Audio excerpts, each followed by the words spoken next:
everybody, and welcome back to episode 5 of the Detroit Lions franchise. I'm sorry this took so long. I was hoping some more things would happen in real life NFL, give us something to talk about during the game, and of course, I'm posting this 2 days after the official trade of Matthew Stafford for Jared Goff. I'm hoping we can have a little bit of time to talk about that sometime during the game. I think it's gonna be. Wow, it's quite the trade, and I think it's interesting to talk about. There's a lot there's a lot more than just what meets the eye and what's on the surface of that trade when it comes to salary and stuff. So that'll definitely be interesting. But I'm super excited to get back into this. I'm sorry I made you guys wait. I know a couple of you guys have been waiting. So here we go, and we're just gonna do the little intro scene here. And one of the first things I didn't show it off in this episode. I was trying to make it a little shorter. I failed. But I didn't show it off. But what I did is I ended up going to the Falcons like I would usually do. And I tried to find any notable rookies. And I think this is just the second week that we're going to find rookies starting. And that's going to be the starting running back, who is no longer Todd Gurley. It is now Junior Springs, a great athlete. His first 2 games weren't too spectacular. Didn't get over 50 yards. Doesn't have his first career touchdown yet. But they are splitting the backfield. As you can see, Junior Springs there getting hit by Jared Davis. But they are splitting the backfield between Junior Springs and Ito Smith. That could be the reason why. Let's just hope we're not the first ones to meet exactly what Junior Springs is capable of. And on the defensive end, I believe at left end, it's going to be Carl Mackey, who was a top 10 pick, maybe the best defensive end in this draft. And him as well, only 2 tackles, no sacks yet. But we're definitely going to be keeping a close eye on them. They're very talented players, and we'll see how it goes. And as you can see, the first drive here for the Atlanta Falcons is going to be a 3-and-out. And we're hoping Jamal Agnew can get his first big play on special teams. He's going to take it out. Oh, no, he's going to get to the outside, and nothing but green and great blocking ahead of him. I don't even think they've shed the initial block yet. And Agnew is getting to the end zone, and we finally get that big play we've been waiting for in the special teams. And it's nice to see, after we re-signed him, I believe, to 2 years, that we're starting to see what he's capable of doing. We wanted an elite return man for our special teams group, and we're going to see what happens here. It was either him or Cordell Patterson, but of course Agnew is younger and is going to be less expensive, as he was, and just a great move there. And then he's going to head to the outside, and look at the 2 blocking upfield. I don't even think they've gotten off the line of scrimmage yet, and Agnew is going to take this to the house to make it 7-0 very early on in the game. Well, not even a minute has passed. So you can see the defense enjoying that. They're going to get a chance to go right back out there. They're still relatively fresh after a 3-and-out, so I'm not expecting much of a difference when it comes to them being tired or anything. But Matt Prater's going to kick it off here, and it's going to be a touchback, as we are starting to get used to. He still has a rocket of a leg at his age. And Matthew Stafford now, and it's going to be Ito Smith and not Junior Spring, back down to his right in the shotgun. Matt Ryan is going to snap the ball, and he's going to throw this one to Hurst for a quick first down. That's going to be Desmond Trufant in coverage. He is 1 for 3 for 10 yards so far here today.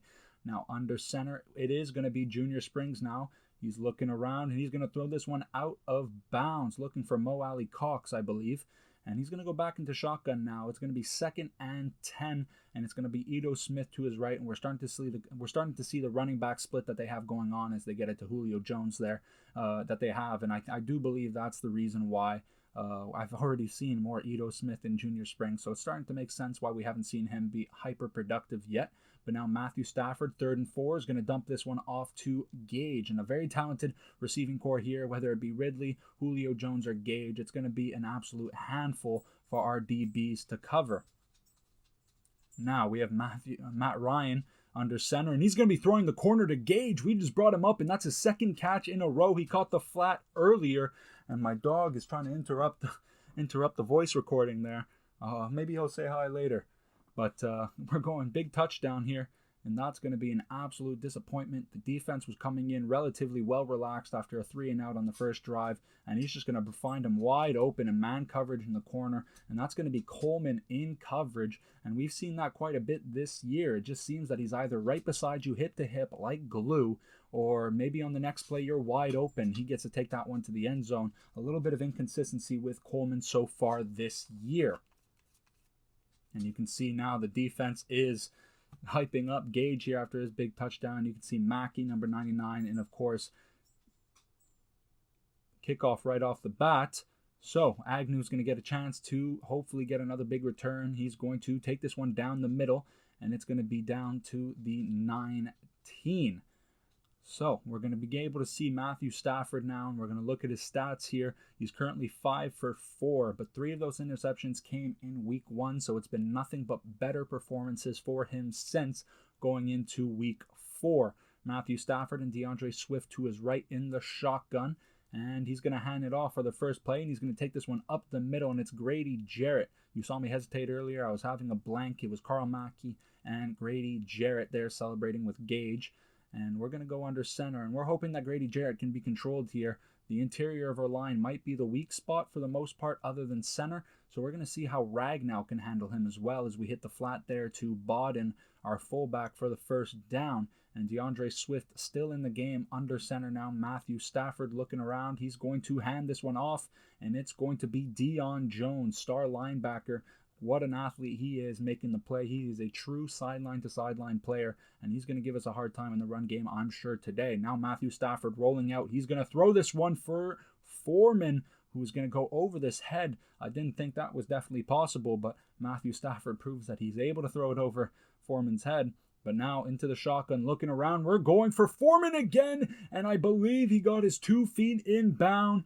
What a catch by Rodney Foreman on the sideline, and that is absolutely huge. That's just what he brings to the game, and it's a little surprising on Eli Apple, who I believe is 6'1", 6'2", definitely a lengthy cornerback, but we're able to get on top of him as we hand it off in the draw here to DeAndre Swift, who's going to gain about 4 yards. Not a bad first down rush. Kerryon Johnson clocks in for the first time this game in the I formation. Bodden is the lead blocker, and he's able to get the first down, and a little bit of physical play there against Deion Jones, and he's able to wrestle for maybe an extra 1 or 2.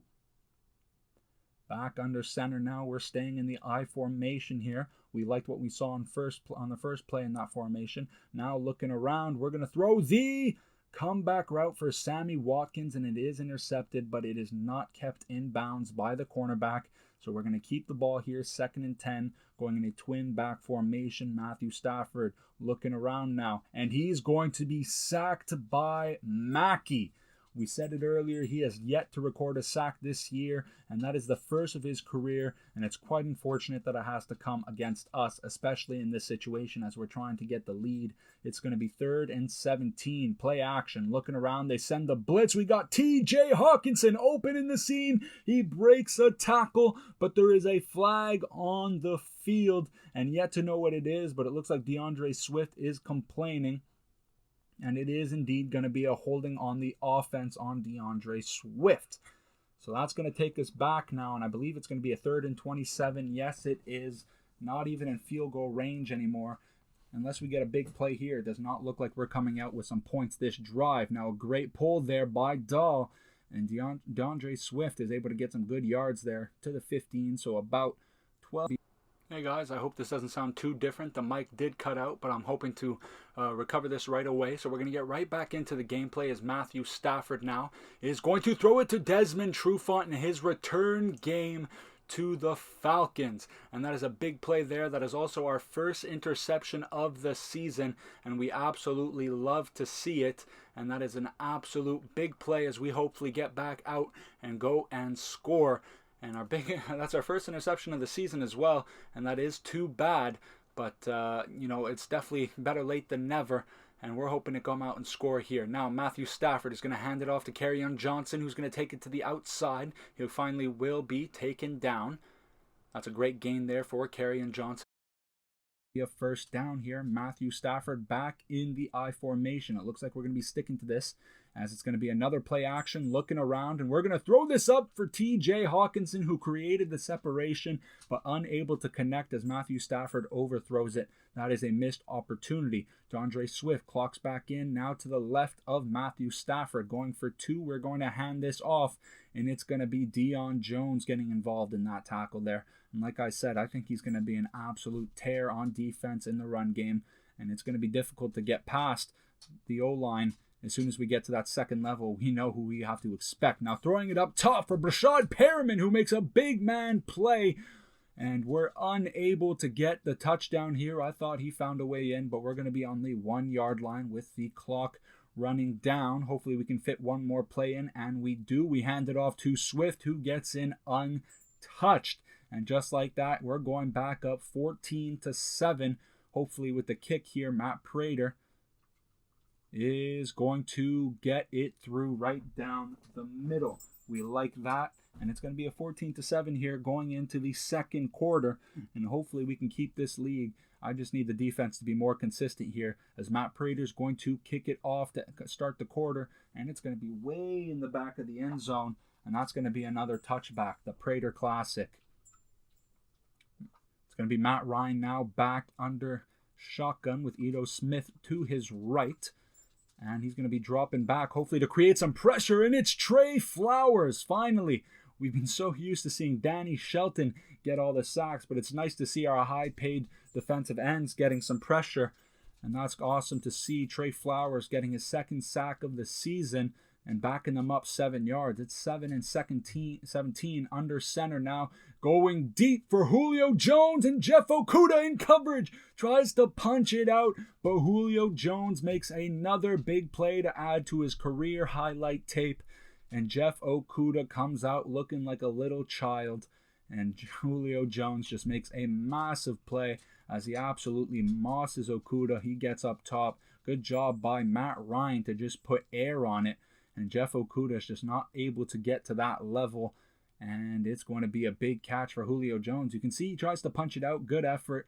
But, of course, with nobody helping out, that's a big advantage for Julio Jones, and of course it works out in their favor. And just like that, it's going to be 14-14 after this kick. Now, hopefully we can get a big return here by Agnew to get some momentum for the offense going. So Agnew's going to take this about the 2 or 3 yard line here. This is an advantage. He's already starting out of the end zone, and he's going to take this no further than the 27 yard line.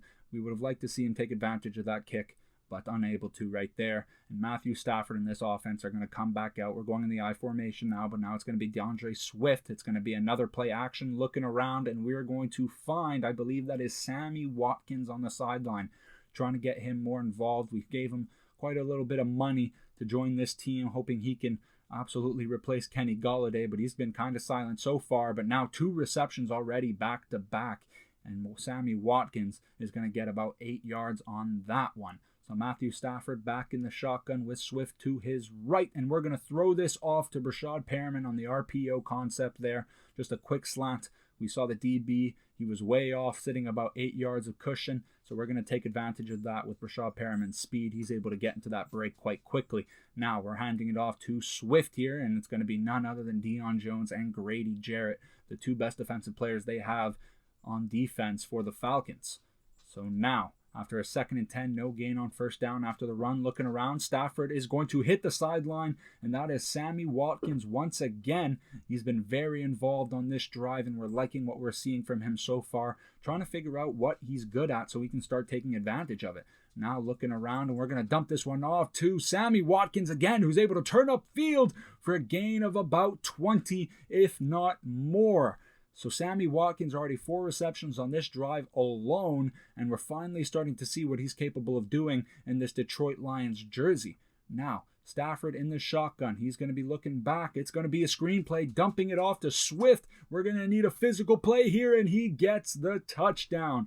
Shaking off a couple guys to get there, and he's going to make a big play for this offense. And it's just nice to see that he's still going to be a weapon in the pass game. We were using him a little bit more in the pass game in week 1, but here it is. He's been silent for a couple of weeks, less big plays, but he's able to make a big one right there. And we're going to take a 21-14 play, 14 lead, as we get 7 plays on that drive for 72 yards, averaging over 10 yards a play. We'll definitely take it. That's a first down every play. Now, Matt Ryan under center. Let's hope I don't confuse the Matts here at some point today, whether it be Matthew Stafford or Matt Ryan. That's going to look pretty silly. But first play there, he throws it away out of bounds. And now in the empty set, backing out. And it's going to be pressure by Trey Flowers, but unable to get to him. And that's going to be a big first down. Ito Smith, the one who catches the little hook route, and that's 18 yards as well, able to turn it up as right after the catch. Now in the pistol formation, we're going to see Junior Spring behind Matthew Stafford. Let's see if they can get him involved. And they do. They hand it off. He breaks a tackle, and it's going to be Romeo Okwara and Desmond Trufant who are going to gang together to take him down. Malik Hooker wanted some of the action as well. He gets involved right before the end, but a big first down for Junior Springs as he gets his best run of the game so far.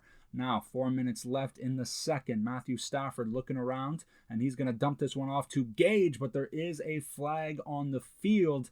Not sure what it is just yet, and that's going to be a roughing the passer call, and that's going to be another big penalty. That's going to be Danny Shelton, who's been great in the pass game so far this year, but getting a little too aggressive there perhaps, and he's going to get the penalty, and they advance 15 yards after the catch. Now, Matt Ryan dropping back once again. He's going to dump this one off looking for Hurst, but he's just going to sail that over his head with Jamie Collins in coverage. Edo Smith off to the right. It's going to be 2nd and 10 on the 24, and Matt Ryan looking around. He's just going to dump this one off to Hayden Hurst, who does get open on the flat this time, and he's going to get about 8 to 9 yards. That's definitely a good gain when you're just throwing a simple flat route.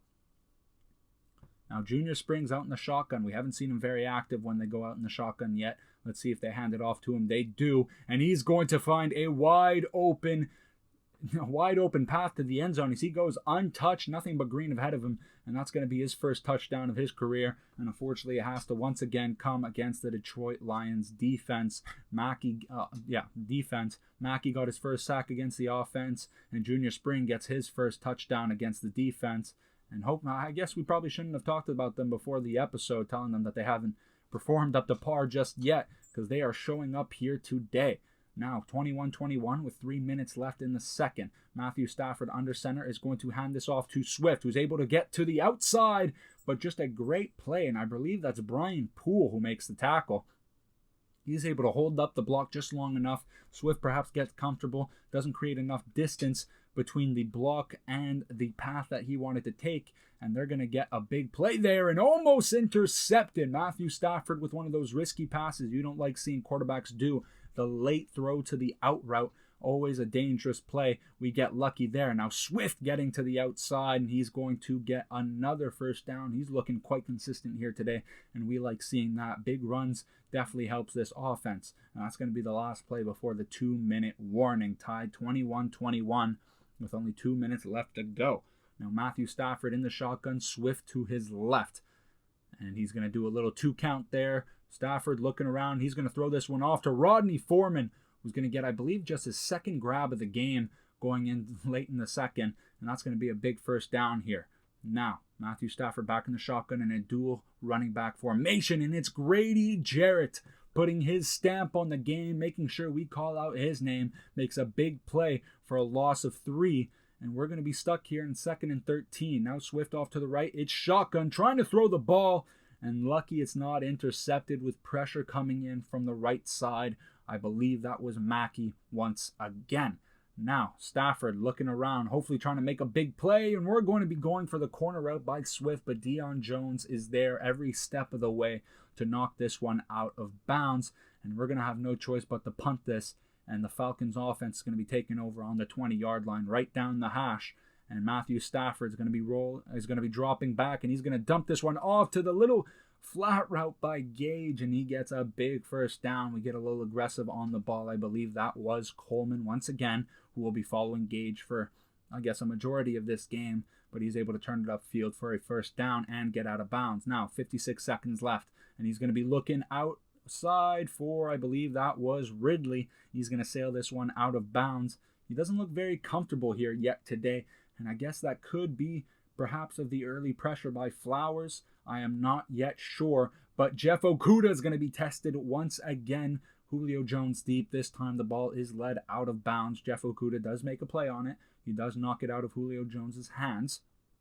Now Matt Stafford looking around. It's going to be for Malik Hooker almost getting his first interception in Detroit Lions jersey, and our second interception of the season and game, but he is unable to bring it in there as Ridley was the deep target there as they fight for the ball in midair. Now Agnew making a big move, a second move, but just no blocks to find an opening, and there's going to be a gain of about maybe 1, 2, or 3 right there. Nothing much, but 30 seconds left, and we do have 3 timeouts. What can Matthew Stafford do on this drive? Looking around, dropping back. He's going to dump this one off to Swift, and he is unable to break a tackle, but he is going to fight for a couple yards there, but our first timeout will have to be used. since we were unable to get out of bounds. Now 2nd and 7 on the 31-yard line. Matthew Stafford once again in shotgun, looking around, and he is going to be sacked. Mackey gets his 2nd sack of his career, 2nd sack of the half, and 2nd sack of the game, and he's just been absolute tearing up this left side of the offensive line. Now Matthew Stafford is going to run the ball, and Grady Jarrett is able to hold on to him before he can get past the gap, and that's going to be a gain of nothing, forcing us to punt with only 14 seconds left in the 2nd quarter. Now we're hoping not to allow a big return here, as he's going to take it. He's got it to the 30, and he's going to bring it to about the 33-yard line on the right hash, and only 5 seconds left to go before half. And Matthew Stafford looks like he's ready to go guns blazing, as he's going to have 4 receivers out wide, and it's going to be a Hail Mary play, hoping he can get this one to the end zone. I doubt it, as it's going to be about 15 yards short, and after getting bobbled in the air, it's going to go incomplete, going 9 for 19 with 200 yards so far. This has been an absolute big play offense. It hasn't been very efficient in the past game, but big plays have kept them in the game. Now Agnew is going to be returning the ball, looking around. He's going to take this one to the left side and take it to the 24 on the left hash. And hopefully this offense can come out and make some big plays to hopefully regain this lead in the first drive of the half. Matthew Stafford dropping back. It's going to be Swift picking up the block. Great job there, but pressure comes anyway. But Swift is able to pick it up, gets to the outside, and this is actually going to end up being a positive play.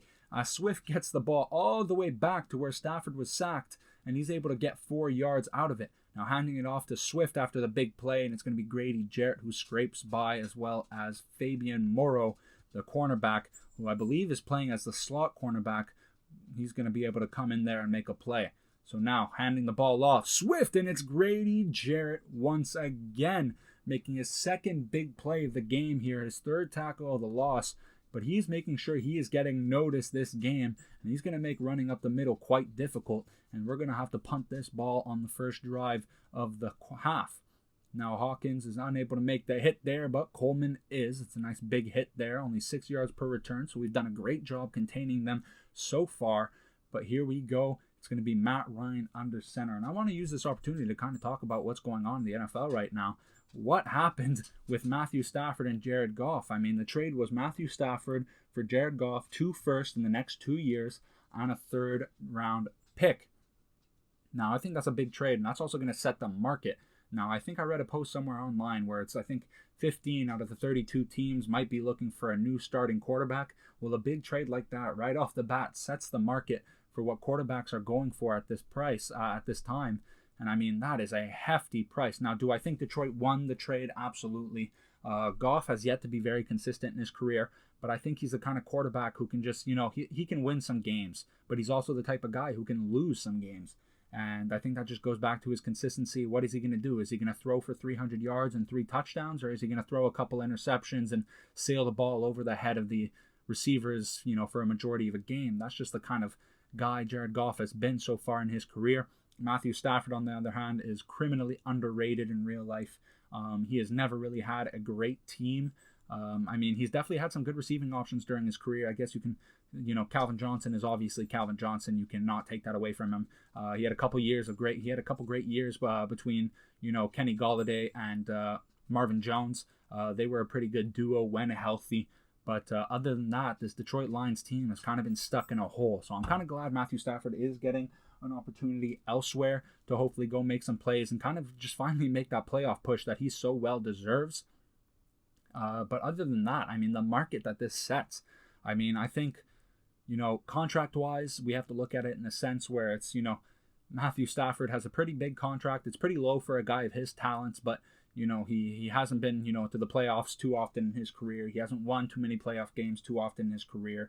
So, when you get a quarterback like that who is obviously clearly talented, and, I'd be willing to say maybe top 5 in just talent aspect. Maybe not top 5 quarterback. I'm not willing to say that. But when you come to just arm talent, he's decently athletic. This guy is just a great quarterback, has a great build.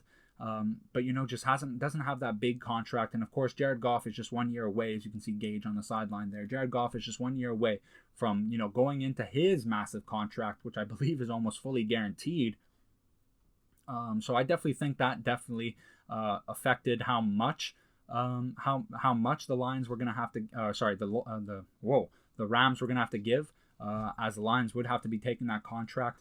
It'll be interesting to see what the Rams do as they continue to spend big money on their players. They're clearly in a win now state, but I just don't see them making a big impact in free agency with the amount of salary cap that they have. They have some massive contracts on their team, whether it be Donald, Ramsey, Stafford is a decently paid player. And there's of course Cooper Kupp, Robert Woods, and there's just a lot of big contracts being handed out on the Rams. So as well as that, but I believe I saw a chart that they hadn't picked a first round pick since Jared Goff, and they won't be getting a first round pick unless they trade for one, as Junior Spring gets his second touchdown of the game and his second of his career. But they won't be drafting in the first round again until 2023. So how are they going to keep up in the future, right? You go win now, but at some point your players are going to age, and how are they going to restock? I see that being an issue with teams who sell out to the magnitude that the Lions have in recent years. Now we look at it as a QB market thing. Stafford gets the first down to TJ Hawkinson down the middle. What's going to happen, What's going to happen to Deshaun Watson? I believe I saw something somewhere where I believe the Texans were expecting, great run by Swift here, the Texans were expecting 2 firsts and maybe 2 seconds as well, as along with, I believe, 2 young players. I don't know how accurate that is, but if Matthew Stafford is going for a price like that, imagine what Deshaun Watson is going to go for. On top of that, there's a lot of quarterbacks who are going to be potentially moving. I mean, we're playing against one right now. What's going to happen to Matt Ryan? How much is he going to be worth? Of course, he is older than both guys, and a big sack there by the defense. But of course, he's older than both guys we've just talked all three guys we've just talked about: Goff, Stafford, and Deshaun Watson. So what does he go for? Does he end up getting traded with a market like this? And then in free agency, I mean, if quarterbacks are going for this, I have no reason to not believe that quarterbacks are also going to be handed out big contracts in free agency. We saw Mitch Trubisky was able to turn around last season. He was able to bring them to the playoffs, but he is going to be made a free agent, and they made it official that they would not be bringing him back. They're going to go with Nick Foles, or perhaps in the draft. We'll see what they do there. But if Mitch Trubisky, who has shown to be decent, he's the type of guy who's either really good or really bad in the game, and there is no in between. And similar to Jared Goff, lacks consistency, and he's the type of guy who's either going to be very good one game, or he's just going to sail it over your head all game, and that's just no way to go. But his second half of this season was pretty good, and I think for an average quarterback, we're just going to classify him as average, and I'm going to say that he's not always average, perhaps only every once in a while, every couple games. But I think with the market being set with the trade between Goff and Stafford, I think there's going to be some big money being handed out to average guys as Matthew Stafford once again overthrows TJ Hawkinson, forcing us to take a field goal while it's 28-21. But I think, average quarterbacks are going to be getting big contracts this year. This is going to be their year to absolutely sell out and, go get themselves that check.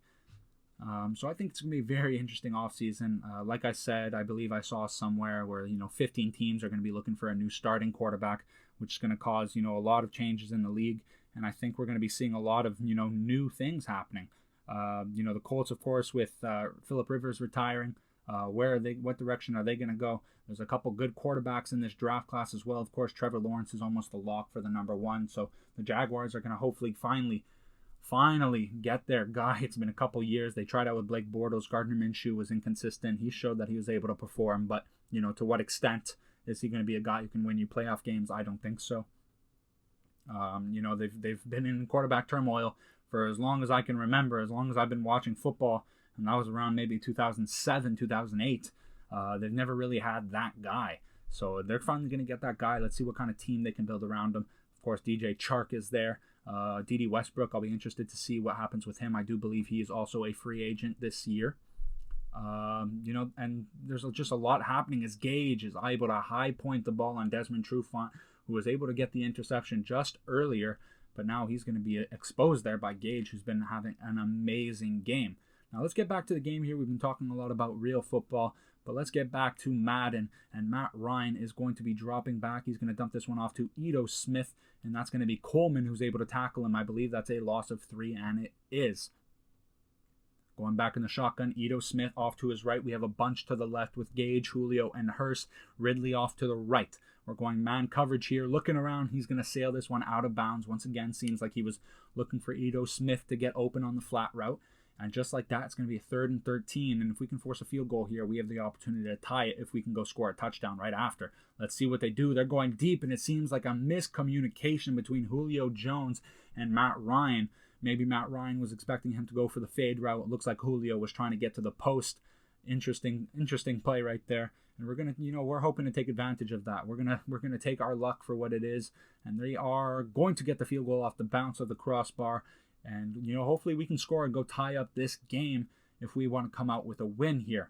Now Matthew Stafford back out in shotgun. It's going to be Swift to his left. He's going to play action here. Pressure coming in. Looking for TJ Hawkinson on the crossing route there. But he's going to be hit as he throws, and he is unable to connect. This Falcons defense has been sending blitzes and applying pressure with just their 4 down linemen all game. Bringing pressure again, and it's going to be Rodney Foreman on the sideline, but he is unable to keep his feet in bound. That would have been a big play for this offense as they blitzed us once again. Now on 3rd and 10, we hand it off to Swift, who's able to break off a couple tackles there, but only able to get about 8 yards. 4th and 2 here. We're going to be forced to punt. We're hoping this defensive group can hold them up here and give us another opportunity. But Junior Springs is going to hit the outside on the stretch play, and he is able to physical run there against Tracy Walker. Only 5 rushes, but 42 yards. He has been very efficient here so far today, and of course the 2 touchdowns to go with it. And he's been very good there, and he's going to fight for the first down, a physical play as he lowers his shoulder into Tracy Walker. Now we're going to be bringing the blitz as they are back under center here, and Matt Ryan's going to find Hayden Hurst with Malik Hooker in coverage. He is able to take him down before the first down, but every time they keep this ball in bounds, our opportunity to go out and score just keeps fading away as that clock continues to diminish. Now Deshaun Hand makes a big play to force the 3rd and 3. He's going to take Junior Springs down on the line of scrimmage, and we're hoping to come out with a big stop here. Now Matt Ryan in the shotgun, Junior Springs out to his left, motioning out. He's going to go out wide here, so we know it's going to be a pass play. Looking around here, we would love a stop, but he's going to get Calvin Ridley for the first down, just enough. I believe he only had a yard extra after the first down marker, but we are able to take him down, able to make sure he does not get extra yards, which he is very capable of doing. And here they come. It's going to be Junior Springs and Mo Ali Cox with 2 great blocks, and Jelani Tavai is unable to angle him, and Junior Springs finally taken down. He was exhausted by the end of that run. He was getting a couple runs in that drive, but 71 yards. And this puts us in a big hole. Hopefully this offense can dig us out quite early. If we don't get a big play, before that 2-minute, warning, I don't know what this team is going to do if we hope to come out with another win this week. Now Matthew Stafford in the empty set.